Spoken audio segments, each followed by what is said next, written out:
बहुत समय पहले की बात है। एक धनी युवक भगवान बुद्ध के प्रवचनों को सुनने आया करता था।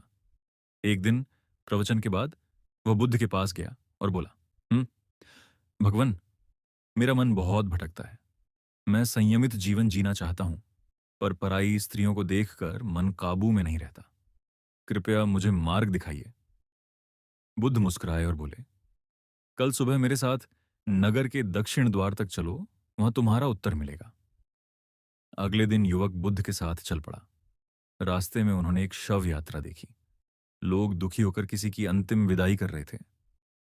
बुद्ध थोड़ी देर वहीं रुके और फिर बोले, क्या तुमने देखा कि यह शरीर कितना सुंदर हो सकता था, पर मृत्यु ने इसे नष्ट कर दिया?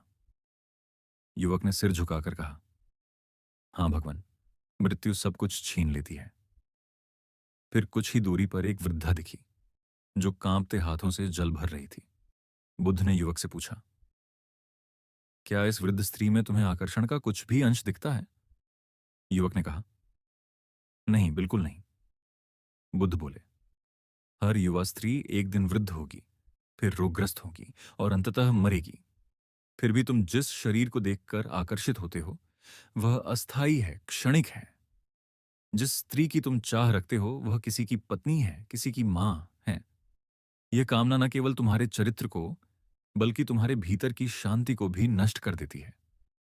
उन्होंने आगे कहा, जो पुरुष सभी स्त्रियों को मां, बहन या पुत्री की दृष्टि से देखता है, वही सच्चा ज्ञानी होता है। पराई स्त्री की कामना केवल मोह है, और मोह ही दुख का कारण है। युवक की आंखों से आंसू बह निकले। उसने बुद्ध के चरणों में सिर रख दिया और कहा, अब मैं समझ गया भगवान। अब से मैं केवल शुद्ध दृष्टि रखूंगा और मन को वश में रखकर सच्चे मार्ग पर चलूंगा।